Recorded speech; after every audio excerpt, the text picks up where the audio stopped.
Welcome back to the marketplace. Let's now settle for the details. Now, the country director of the International Monetary Fund, that is IMF, Albert Tunamama, has charged government to revamp its tax strategy to ensure that domestic revenue mobilization is enhanced. According to him, challenges faced by the Ghana Revenue Authority can be addressed with deployment of technology and other innovative ways. Dr. Albert Tunamama made the call at the Graphic Stanbic Business Breakfast Meeting in Accra on revenue collection. As an IMF, we are unequivocal in the fact that the way to improve fiscal space in Ghana is about improving domestic revenue mobilization, not borrowing. So I would like that to be our basis. And how we do it, we think there are three ways to do it, and I will go to the detail as we go into the discussion. First, by improving on tax administration, that's the A. By improving on tax compliance, that's the C, and by improving on tax exemption. And these three elements were mentioned one way or the other by the previous panelists. So hopefully the discussion will revolve around domestic revenue mobilization and ways to improve fiscal space. Because we've seen what are the plans that are actually in the making at the Ghana Revenue Authority, we think that there is a really good chance in the medium term to really improve on some of the lopsided tax revenue that we've seen in the last few years. Ourselves, the IMF, we've been providing a lot of technical assistance to the Ghana Revenue Authority. My fellow panelists went into a lot of details about various options, not innovative options, because we know what are the issues. They revolve around compliance, they revolve around lack of proper means to carry the job of the Revenue Authority, not the right technology, not the right skills. All these issues are known.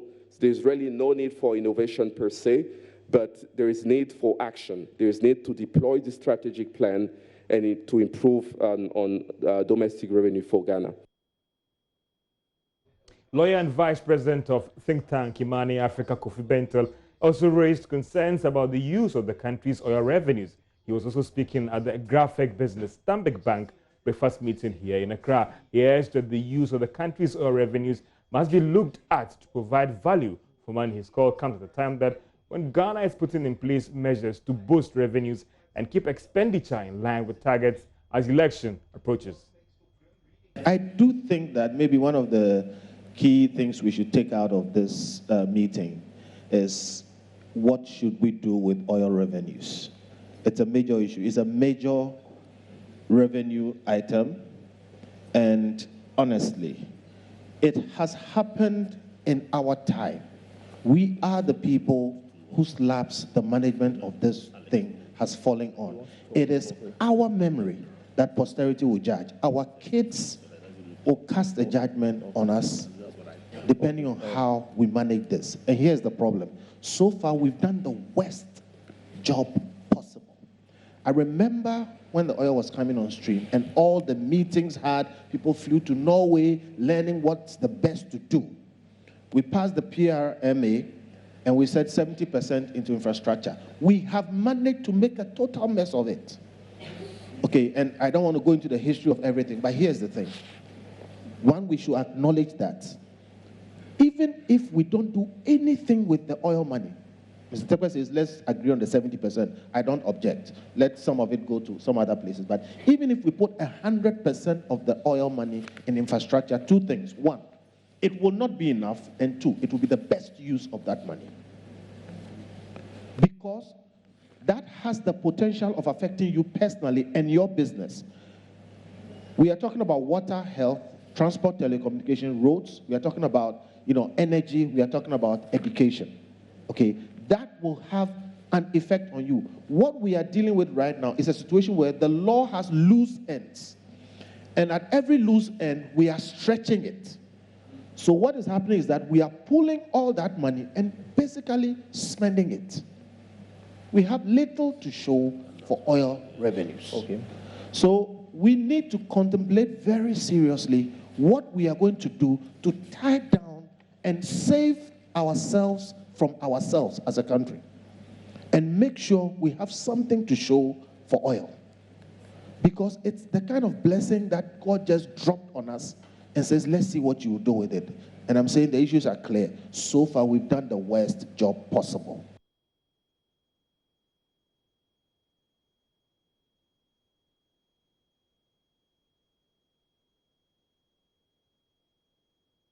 Remember, there'll be more analysis on the Stanbic graphic business, Stanbic breakfast meeting earlier today at Labadi Beach Hotel. We're bringing you more analysis on happenings at this meeting. Let's talk about debt. And the desire of many African governments to advance their economic fortunes has resulted in some economies seeking external funding sources as domestic funding is limited due to weak tax systems, among others. Now, turning to international capital market as a means to complement domestic resources for targeted areas of growth, such as road, rail infrastructure, has been one of such sources.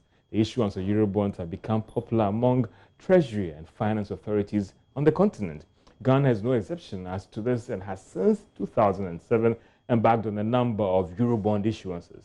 But the warnings from the International Monetary Fund, IMF, and the World Bank Group is raising debt levels of African countries. And what is Ghana's story? Joining me is Philip Nanfuri for more analysis on these issues. And there's talk about Africa's debt rising. Yeah. There's talk about, even just yesterday, Moody's even issued a report raising concerns about the debt levels in the region. Help us, what is really the problem? Is it, taking on too much debt is a problem? Because some countries around the world, trillions of dollars in terms of debt. So let me start off from this point. Since the 2008 financial crisis, you see that most of the investors in the world are looking for yields, and they've been chasing high yields. And in the midst of low rates. As in those who are lending to countries like Ghana. Yeah, exactly. So you realize that most of the investors have pushed into the African continent. And you realize that the African continent also has needs in terms of growth. We have infrastructure needs, we have so many needs, and we're also looking for funding. So there's the supply, there's a demand we've met. Since 2008 till now, according to the IMF, our debt has actually increased from about 25% of GDP to about 60+% of GDP as a continent. So you realize that the IMF, World Bank, these Bretton Woods institutions are always raising concerns about our debt capacity in terms of the fact that can we handle what we are taking on as debt? Because we have relatively weak tax systems. We're not raising enough domestically, and it seems that we are borrowing. But what is the main issue in there? Like you said, I remember reading something from the African Development Bank that said the issue in there, our debt does not really pose a systemic risk as of now. Systemic risk as in festering and causing a continent-wide issue. But you have the IMF and the World Bank on one hand saying that we need to get our debt under control. And Ghana, as part of players on the continent, we've also been borrowing. Recently, we issued a $3 billion Eurobond. Yeah. I'll be getting later to another question about the Eurobond, but why is this a concern? Because I stand to be educated that Ghana has never defaulted on their debt obligations, exception of Kutu Champo's area and all the rest. So why is it a big deal? Because if I look at your history, look at your credit history, and you've not defaulted, why is it a big deal that we are warning investors that be careful how you deal with this country?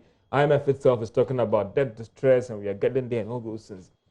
Are we just being fair with the company called Ghana or the entity called Ghana when it comes to our debt obligations and our debts rising and all? Some would say, so is it more of much ado about nothing? Okay, so we have in front of us a PowerPoint from the Ministry of Finance that looks at the status of Eurobond issuances in Ghana since 2007 to date.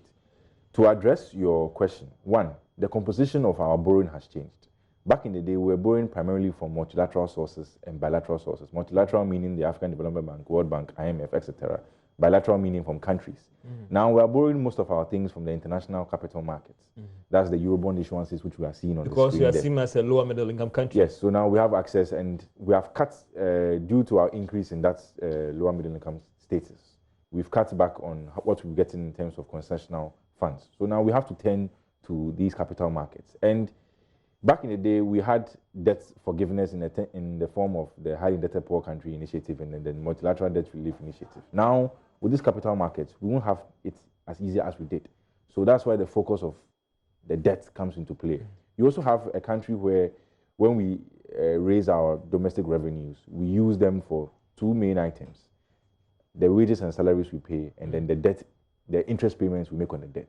So it raises an issue of the more we borrow, the more we have to service debts, and then the less we have to finance our capital expenditure projects. And if we don't have enough domestically, then we have to borrow again to finance them. So the cycle, I beg your pardon, continues. That's why the issue of the debt really But Philip, how do we get around this challenge? Because some are saying that maybe the best way to get around this is to raise more revenue locally and try and deal with this challenge, because you have two options. Either you raise revenue internally or you go outside. It might not be investors, but commercial banks, bilateral loans, and all the rest. Is raising revenue the best way out when the typical person out there too thinks that he's being taxed too much? The raising revenue, yes, is one point, but we must find ways to ramp up what we are doing here. The borrowing is not wrong. I don't think we should have that idea. But people being called Nana borrows and all the rest is not really a big deal. Borrowing is not wrong. Okay. Everyone borrows at one point in their economic. Yes, but when we take the debt, we must make sure that what we are putting it into ensures an expansion of the economy of some sort, so as to increase revenue, so as to pay back these debts. So the borrowing itself is not wrong. But when we take it, we must find proper uses of it. That's where the issue of transparency of debt comes into play and all these things. So borrowing not wrong. We need it to finance some projects. But let's take it for things that we know that, okay, so when we put it here, we're going to generate this amount of return for this number of years, which will increase what is in the national kitty and stuff like that. Do you think that in terms of scrutiny, as we wrap up on this topic, the discussion, scrutiny should be enhanced so that if Parliament and all the rest, you've gone out to borrow about a €3 billion Euro bond, so that if we say we're going to use the money for X project, these monies are indeed directed there? Yes, I think that's very critical. And not only at the senior level of Parliament executive, but even for us, even the media. Access to such a document. Doing a lot of work in terms of oil revenue. Front, yes. And even access to documents on how we use the monies, even for the media, is very important, as you can see. So Freedom of Information Act. It will help. All right, trust Philip with all the analysis for us on all the happening issues in the economic and business space. And so let's get to other stories. And there are mixed opinion at the Togo border on the implementation of the single common currency, the ECO. While some money changers say it will destroy their business, some regional exporters say it is urgently needed. There is more in this report filed by Fred Duhu.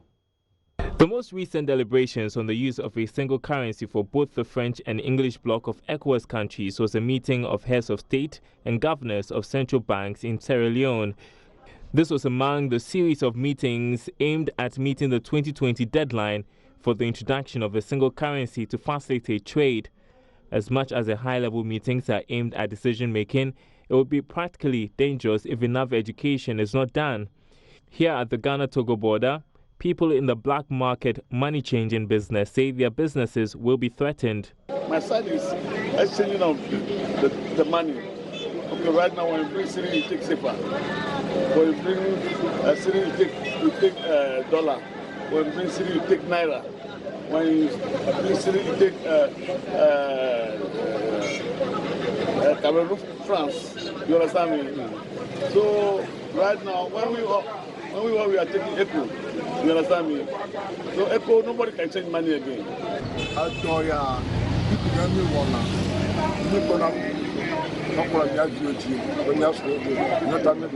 This is the work we do for a living. We have close to over 300 people changing money here at Aflan. The introduction of the ECO will be devastating for our business.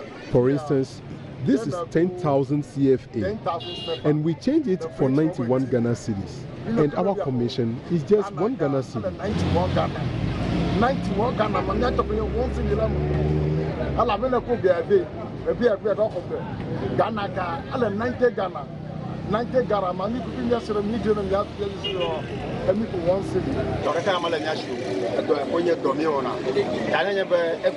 We have no work to do. The introduction of the ECO will destroy our business. For these drivers, the feasibility of the ECO largely depends on the unity, which, in their opinion, has never been possible. Personally, I'm looking at that ECO as something that will not work. you decide you say it, my personal opinion, I'm saying my opinion. It might not work because the thing they are looking that eco now, where they say let us eat one money. We are not united, we are not one. We are African, Africa is one. We are not one. Especially ECOWAS. We are not one. What we are doing, even to cross border here, you show them your driving license, show them your national ID card, ECOWAS passport, they still requesting for money. When we come back to Ghana CD, we use it only in Ghana, so it affects us more. But when it can be used so many countries, it will be beneficial. Like the safer you see those using the safer, they are not interested to join, but they are forcing them to join. Because their currency is used by so many countries. Fred Duho's report for Joy Business. This is Marketplace. We take a short commercial break and we will be right back.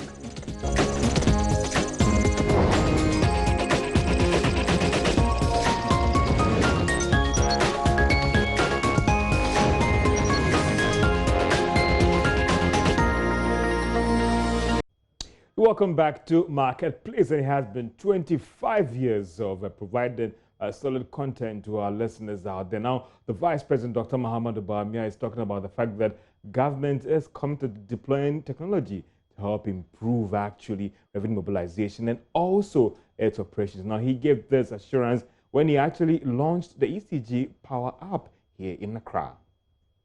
We're glad that ECG has committed itself to deploy in a coordinated manner more smart meters into the system with the goal of further expanding coverage to the areas which do not yet have such smart meters in the place and to encourage expanded use of ECG Power through appropriate public relations activities. We as government, ladies and gentlemen, believe in local solutions to tackling local problems. And I want to express my congratulations to the team of ECG staff that developed this application. I urge the management of ECG to continue to provide your staff with the necessary support, tools, and productivity enhancing incentives to deliver on the job. Like Oliver Twist, we look forward to more innovative and productivity enhancing measures to improve efficiency and in so doing reducing the cost of electricity to Ghanaians.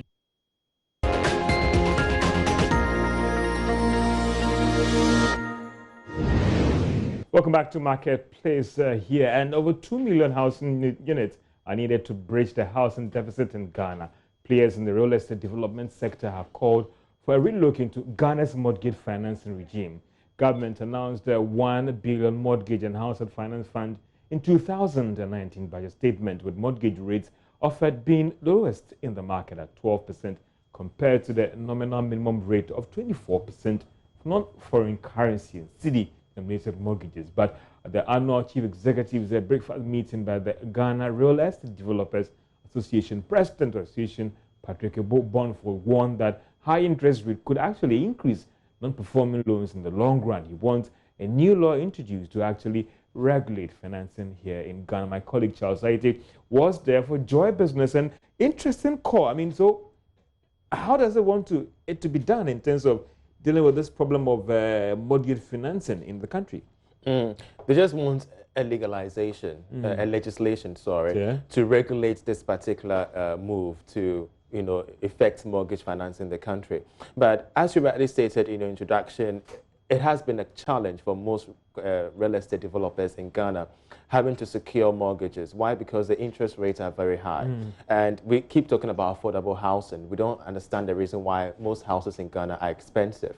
But according to them, one key issue in this particular value chain is that of mortgage financing. The interest rates in that particular state, we're talking of 24% per annum for both dollar-rated and even cedi-denominated mortgages, which is even having a tripling effect on their cost of operation. So they are just calling for a law which will regulate mortgage financing to at least place a cap when it comes to setting the interest rate for mortgage financing across the country. But if it has to do with government funding, that might be easier for us to do. But these are private sector funds, and they also go out there to borrow at a very competitive rate.